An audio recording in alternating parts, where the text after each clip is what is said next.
तो पेरेंट्स, आज का वीडियो अथर्वा की स्पीच कैसे लाया। काफी पेरेंट्स मुझे पर्सनली काफी दिनों से मैसेज कर रहा है जे अथर्वा की स्पीच मैंने कैसे लाया। क्या रेगुलर मैं स्पीच थेरेपिस्ट के पास जाते थे या स्पीच थेरेपिस्ट से मैंने प्लान लेके घर पे बैठ के काम करके स्पीच लाया। टॉपिक में मेरा जो नॉलेज है मैं वो फुल डिटेल्स बताऊंगी। अथर्वा के साथ काम करके मुझे जो आइडिया लगा, मुझे जो फील होता है कैसे अथर्वा की स्पीच आया, वही मैं बताऊंगी। तो उसको पहले मैं ये बताना चाहती हूँ, मैं कोई थेरेपिस्ट नहीं हूँ, मैं एक माँ हूँ। अथर्वा को मैं थेरेपी 5 साल थेरेपी सेंटर लेके गया और थेरेपिस्ट का जो गाइडेंस ही था और थेरेपिस्ट ने जो बताया उनका गाइडेंस पे उनका काम करके अथर्वा से इस लेवल पे आ गया। तो उसके अलावा भी थेरेपिस्ट का गाइडेंस के अलावा भी मेरे जो नॉलेज मिला अथर्वा से, जो मैं फील करती हूँ, जो मुझे लगता है जे कैसे करने से बच्चा कहाँ तक जा सकता है, क्या हमें करना चाहिए, वो आइडिया वो नॉलेज मैं आप लोग के साथ शेयर करूंगी। तो वीडियो शुरू से लास्ट तक देखिए, शायद आपका भी कोई काम का बात मैं बता दूं, आपको भी हेल्प हो जाए। तो वीडियो देखिए और पूरा बात सुनिए और समझिए और खुद का भी अपना दिमाग भी लगाना है। तो खुद का भी सोचना है बच्चों के साथ हम काम क्या करें।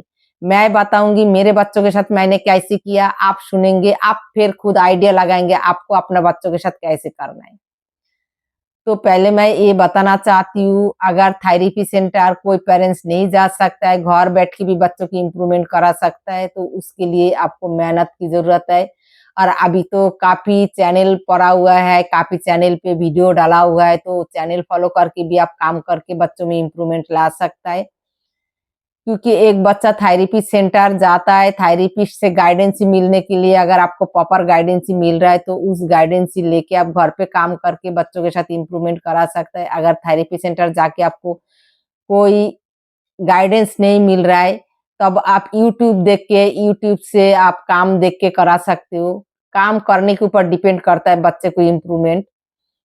तो अथर्वा को जो स्पीच थेरेपी मैंने रोज नहीं लिया था, मैं और एक वीडियो में भी बताया था, तो आज मैं ये बताना चाहती हूँ। अथर्वा को जो स्पीच थेरेपिस्ट था वो बहुत ही अच्छा था।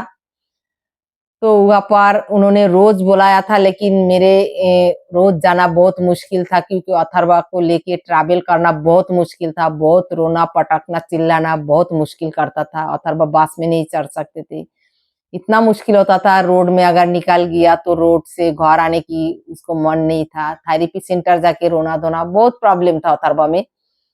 और उसको अथर्वा को अकेले लेके जाना बहुत मुश्किल होता था। जब अथर्वा को 3 साल उम्र था तब स्पीच थेरेपी मैंने शुरू किया था। तो स्पीच थेरेपिस्ट को मैंने बोला जे आप सिर्फ मुझे काम बताओगे, आप मुझे गाइड करोगे, काम मैं करूंगी घर पे। तो सच में स्पीच थेरेपिस्ट मुझे गाइड किया, क्योंकि उस टाइम यूट्यूब भी इतना नहीं था एक्टिविटी और इतना अवेयरनेस नहीं था ऑटिज्म के बारे में। अभी जैसे जितना फैला हुआ है यूट्यूब में, इंस्टाग्राम में, फेसबुक में, कोई पर भी जाओ ऑटिज्म के बारे में काफी नॉलेज आपको मिल जाएगा।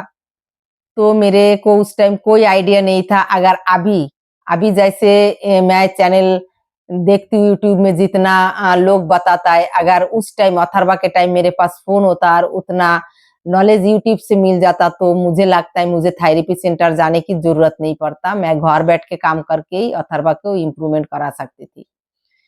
क्योंकि अथर्वा को थेरेपी सेंटर लेके गया था, मुझे कोई आइडिया नहीं था ऑटिज्म क्या होता है, क्या काम करना चाहिए, काम करने से बच्चा ठीक होता है, अगर या हम काम करे तो करे क्या, कुछ भी एक्टिविटी हमें पता नहीं था। और मेरे पास फोन भी नहीं था और मुझे गूगल सर्च करना वो सब कुछ मुझे कोई आइडिया नहीं था ऑटिज्म के बारे में, जो हम सर्च मार के देख सकता है, ऐसे कुछ भी फैसिलिटी मेरे पास था नहीं, आइडिया भी नहीं था। तो अथर्वा को जो स्पीच थेरेपिस्ट मैंने किया था, वो थेरेपिस्ट के पास जाके उनसे मैंने बोला मैं रोज नहीं आ सकती हूँ, अगर आप गाइड करिए तो मैं काम करूंगी। तो मेरा थेरेपिस्ट सच में भगवान था, क्योंकि उसको पैसा कमाने का लालच नहीं था मेरे से। तो उन्होंने बोला था, मैंने बोला था हफ्ता में 1 दिन आएंगे, लेकिन उन्होंने बोला था हफ्ता में 1 दिन नहीं, आप महीना में 1 दिन आओ। क्योंकि उसके पास इतने सारे पेशेंट होता है, जो उसको 1-2 पेशेंट अगर उसको हाथ से छूट जाए तो उसको फर्क नहीं पड़ता है। तो इसलिए उन्होंने मेरा कंडीशन और मेरा बातचीत सुन के उन्होंने बोला तुम्हें रोज आने की जरूरत नहीं, हफ्ता में 1 दिन आने की भी जरूरत नहीं, आप महीना में 1 बार आ जाओ। तो मैंने 6 महीना गया था, से क्लास लिया था। तो से क्लास लिया, से महीना उनके पास गया, तो से महीना की से क्लास में उन्होंने जो जो बताया उसमें मैंने काम करके मेरा अथर्वा की स्पीच 4 साल में आया था। तो इसलिए मैं कहती हूँ, अगर उनका 6 महीना की गाइडेंसी में, 6 महीना 6 क्लास की गाइडेंसी में अगर घर बैठ के काम करके अथर्वा को स्पीच आया, तो मुझे इतना आइडिया है जे अगर कोई भी पेरेंट्स घर में बैठ के काम करे बच्चों के साथ स्पीच पे, तब भी उनका बच्चों को स्पीच आ सकता है। ये जो मेरा नॉलेज है, जो मैंने अथर्वा के साथ किया, क्योंकि मुझे उम्मीद नहीं था जे मेरा बच्चा कभी बोलेगा। मैं सोच भी नहीं सकती थी जे मेरा बच्चा बोलेगा, क्योंकि थेरेपिस्ट खुद ही बोलता था सीवियर बच्चा खास कुछ कर नहीं सकता है, तो पता नहीं आपका बच्चा बोलेगा क्या नहीं बोलेगा। क्योंकि जब मैं ऑक्यूपेशन थेरेपिस्ट के पास गया था, फर्स्ट अथर्वा की ऑक्यूपेशन थेरेपी शुरू हुआ था, 3 महीना ऑक्यूपेशन थेरेपी करने के बाद फिर वहां से मुझे स्पीच थेरेपिस्ट के पास भेजा, और स्पीच थेरेपिस्ट को पहले मैंने अथर्वा को दिखाया था। तो अथर्वा को कंडीशन देख के बोला अभी वो स्पीच थेरेपी लेने का, करने का लाइक नहीं है अथर्वा, आप पहले ऑक्यूपेशन थेरेपी कराइए, थोड़ा सा उसको जो हाइपरनेस है थोड़ा सा भी इम्प्रूवमेंट हो जाए, तब जाके आप स्पीच थेरेपिस्ट के पास आइए। तो 3 महीना मुझे ऑक्यूपेशन थेरेपी का काम दबा के घर पे करने के बाद फिर मैंने स्पीच थेरेपिस्ट के पास गया। तो उन्होंने मुझे जो काम बताया मैं घर पे आके करती थी। तो करते-करते फाइनली 4 साल में अथर्वा बोलने लग गया। और ऑक्यूपेशन थेरेपिस्ट जब मैंने शुरू किया था, ऑक्यूपेशन थेरेपिस्ट से मैंने पूछा था जो ऑटिज्म क्या कोई लेवल होता है या सारे बच्चे एक जैसे प्रॉब्लम होता है, तो उन्होंने बोला था नहीं, माइल्ड, मॉडरेट, सीवियर 3 स्टेप होता है ऑटिज्म बच्चे को। उसके बाद मैंने उनसे पूछा माइल्ड, मॉडरेट, सीवियर किसे कहता है, फिर उन्होंने हिंदी में मुझे बताया था जो जिसमें ज्यादा प्रॉब्लम होता है वो सीवियर होता है, जिसमें कम प्रॉब्लम होता है वो माइल्ड होता है, जिसमें मीडियम प्रॉब्लम होता है वो मॉडरेट होता है। तो अथर्वा की प्रॉब्लम, सारे प्रॉब्लम देख के उन लोग बोला था, ऑक्यूपेशन थेरेपिस्ट और स्पीच थेरेपिस्ट बोला था आपका बच्चा सीवियर ऑटिज्म है। तो जब ऑक्यूपेशन थेरेपिस्ट के पास एक बच्चे को मैंने देखा था बोलते हुए, तो वो बच्चा तब 7 साल की था और अथर्वा 3 साल की था। तो मैंने पूछा था वो बच्चा बोल रहा है क्या मेरा बच्चा कभी बोलेगा? तो मेरा ऑक्यूपेशन थेरेपिस्ट भी मुझे बोला था, सीवियर बच्चा खास कुछ कर नहीं सकता है, और इतना उम्मीद भी नहीं करो आप, बोल भी सकता है, नहीं भी बोल सकता है, ऐसे बोला था। जे वो जो बच्चा बोल रहा है वो माइल्ड बच्चा है, आपका बच्चा सीवियर है, तो सीवियर बच्चों से उम्मीद नहीं करना और खास कुछ इम्प्रूवमेंट नहीं होता है। मेरा जो स्पीच थेरेपिस्ट है उन्होंने भी बोला था, आप काम करते रहो, 1 सेकंड के लिए फ्री नहीं छोड़ो, लेकिन कितना इम्प्रूवमेंट होगा वो हम नहीं बता सकते, क्योंकि सीवियर बच्चा खास इम्प्रूवमेंट नहीं होता है। लेकिन मैंने मेहनत करते गई, मैंने कभी उम्मीद नहीं छोड़ा। लेकिन मुझे ये नहीं पता था जे सच में एक्टिविटी करके बच्चा इम्प्रूवमेंट हो सकता है, क्योंकि उस टाइम मैंने कोई बच्चा देखा ही नहीं था इम्प्रूवमेंट वाला। अभी जैसे हम लोग इंटरनेट के थ्रू से, हम सोशल मीडिया के थ्रू से बहुत सारे बच्चा देखता है जो लाइफ में बहुत आगे निकल गया। तो अभी हमें, हम जैसे पेरेंट्स को, जो न्यू स्टार्टिंग वाला पेरेंट्स है उनको भी बहुत मोटिवेशन मिलता है। अथर्वा के टाइम में मुझे ऐसे कोई बच्चा नहीं मिला था जिसको देख के मैं मोटिवेशन होंगी, मुझे मोटिवेट मिलेगा जे मेरा बच्चा भी कर सकता है।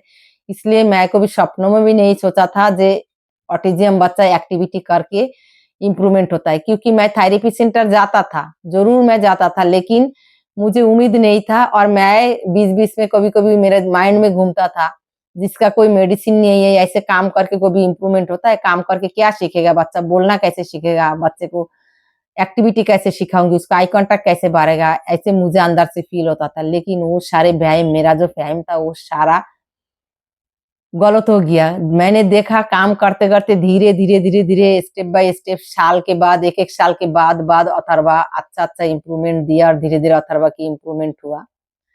तो 1 साल के बाद जब अथर्वा 4 साल में स्पीच आया, अथर्वा 4 साल में बोलने लगा, उसके बाद मैंने अथर्वा को स्पीच जो प्ले लैंग्वेज, जो पैथोलॉजिस्ट होता है स्पीच थेरेपिस्ट का, पैथोलॉजिस्ट प्ले लैंग्वेज का, उनका सेंटर मैंने ज्वाइन किया था। वहाँ पर मैंने अथर्वा को हफ्ता में 3 दिन लेके जाता था।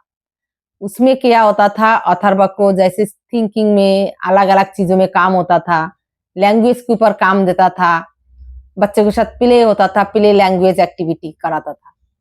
तो उसके पास मैंने हफ्ता में 3 दिन जाता था, लेकिन अथर्वा को स्पीच मैंने लाया, मेरे थेरेपिस्ट ने काम बताया, उन्होंने गाइड किया। कभी भी मेरे थेरेपिस्ट, स्पीच थेरेपिस्ट जो है, कभी भी अथर्वा के साथ एक भी काम नहीं किया। मैंने उनको बोला था जे काम मुझे बताइए, आपको काम करने की जरूरत नहीं है, बस मुझे बताइए, मुझे समझाइए, मैं करूंगी। तो स्पीच थेरेपिस्ट का क्लास 1 घंटा की था, 45 मिनट्स। तो उनसे मुझे आधा घंटा मिलता था। मैंने बोला था आधा घंटा बस आप मुझे थेरेपी का जो एक्टिविटी है वो लिख के देंगे, मुझे समझा देंगे, मैं कर लूंगी घर जाके काम। तो उन्होंने मुझे आधा घंटा बैठ के मेरे साथ बात करता था, मेरे को समझा देता था कैसे कैसे करना है, और मैं समझ के फिर घर आके अथर्वा के साथ काम करके 4 साल में मेरा बच्चा फाइनली फर्स्ट वर्ड बोला था पानी। तो फर्स्ट वर्ड पानी बोलने के साथ-साथ ये नहीं है जब बच्चा हमेशा ही पानी बोलते रहेगा, जो भी मैंने रिपीट कराया वही मेरे साथ रिपीट करते रहेगा, ऐसे नहीं हुआ था अथर्वा के साथ।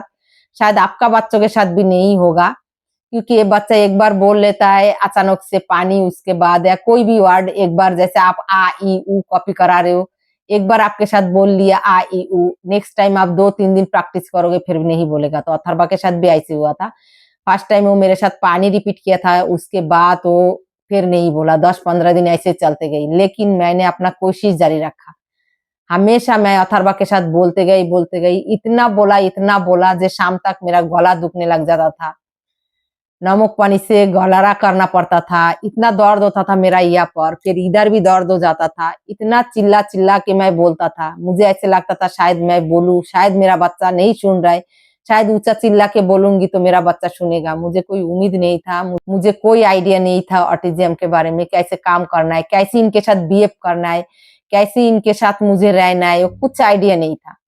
अभी जैसे हर एक पेरेंट्स को आइडिया मिल जाता है यूट्यूब के थ्रू से, तो मुझे कोई आइडिया नहीं था, लेकिन फिर भी मैं चिल्ला-चिल्ला के काम करके जबरदस्ती खींच-खाच के अथर्वा के साथ करके अथर्वा की इम्प्रूवमेंट हो गया। भगवान ने देख लिया जितना मेहनत जब कर रहा है तो थोड़ा रिजल्ट भी हम दे देता है। तो मेहनत मैंने की, ऊपर वाला ने रिजल्ट भी दिया। तो मैं ये कहना चाहती हूँ, अगर थेरेपी सेंटर ना भी जाओ, थेरेपी सेंटर ना भी जाओ, आप घर बैठ के भी स्पीच पे काम करके आप स्पीच ला सकते हो। उसके लिए कोई चैनल फॉलो करिए और स्पीच पे जो भी काम है आप कराइए, आप बोलते रहिए, पूरा दिन बोलते रहिए, तो आपका बच्चा भी बोलेगा। 1-2 दिन में नहीं बोलता है, साल बाद प्रैक्टिस के बाद आपको रिजल्ट दिखेगा। तो मैं यही कहूँगी, अगर आपको आस-पास कोई थेरेपी सेंटर नहीं है, आप घबराना नहीं है, आप चैनल फॉलो करिए। मेरे चैनल पे बहुत सारे वीडियो है स्पीच के ऊपर, लैंग्वेज के ऊपर। वीडियो देखिए और काम करिए, तो मुझे ऐसे लगता है 100% बच्चा बोलने लगता है। आपका मेहनत के ऊपर डिपेंड करेगा। अगर आप 1 घंटा दोगे तो वही हिसाब से आपको रिजल्ट मिलेगा। अगर आप 10 घंटा दोगे तो वही हिसाब से आपको रिजल्ट मिलेगा। तो मैं यही कहना चाहती हूँ, घर बैठ के भी आप अपना बच्चे को स्पीच ला सकते हैं, उसमें सेंटर जाने की जरूरत नहीं है। सेंटर में थेरेपिस्ट के पास कोई जादू का छप्पी नहीं होता है। जब वहाँ पर जाओगे और आपका बच्चों के सिर पे वो जादू का छोरी रख देगा और बच्चा तुरंत बोल लेगा, नहीं। थेरेपी सेंटर आप जितना भी जाओ, घर पे जब तक आप काम नहीं करोगे बच्चों में आपको रिजल्ट नहीं दिखेगा। थेरेपी सेंटर हमें जाना है, अगर घर के आसपास थेरेपी सेंटर है, थेरेपी सेंटर जाना है, थेरेपिस्ट से गाइडेंस लेना है और घर पे आपको जी जान लगा के काम करना है। तो ऐसे जी जान लगा के काम करके अथर्वा की स्पीच आया था। तो अगर आपको मेरे वीडियो देख के अच्छा लगा और आप कहाँ से मेरा वीडियो देख रहा है कमेंट करके जरूर बताइएगा, तो मुझे भी अच्छा लगेगा। अगर एक लाइक जरूर कीजिए तो मुझे भी मोटिवेशन मिलेगा, और कमेंट करेंगे तो मुझे भी अच्छा लगेगा, जो मुझे देख के किसी को मोटिवेशन हो रहा है, किसी को फायदा हो रहा है, किसी को अच्छा रिजल्ट मिल रहा है, मुझे भी अच्छा लगेगा और मुझे भी मन करेगा जो इतना बिजी होने के बाद भी, इतना अथर्वा के साथ बिजी रहने के बाद भी मैं आप सबके लिए वीडियो बनाऊं। तो मैं कोशिश करूंगी, आप लोग जरूर कमेंट करिए, कोशिश करूंगी आप लोग के लिए न्यू न्यू वीडियो देने के लिए। अथर्वा की इम्प्रूवमेंट कैसे कैसे किया वो सारे मैं वीडियो में बताते रहूंगी धीरे धीरे करके, तो आप लोग देखते रहिए। अगर वीडियो अच्छा लगे तो लाइक शेयर सब्सक्राइब जरूर कीजिए, कमेंट करके जरूर बताइएगा। और जो पेरेंट्स मेरे साथ पर्सनल कांटेक्ट करना चाहता है, डिस्क्रिप्शन बॉक्स में मेरा ईमेल आईडी, फेसबुक, इंस्टाग्राम का लिंक है, वहाँ से मेरे साथ डायरेक्ट कांटेक्ट कर सकता है। तो आज या तक, नेक्स्ट वीडियो में फिर हम मिलते, अथर्वा की इम्प्रूवमेंट कैसे हुआ, क्या क्या काम अथर्वा कब कब सीखा, फुल डिटेल्स आप लोग को धीरे धीरे मिलेगा। आज या तक, फिर नेक्स्ट वीडियो में मिलते। Tata bye bye, thank you so much. Tata bye bye, thank you so much.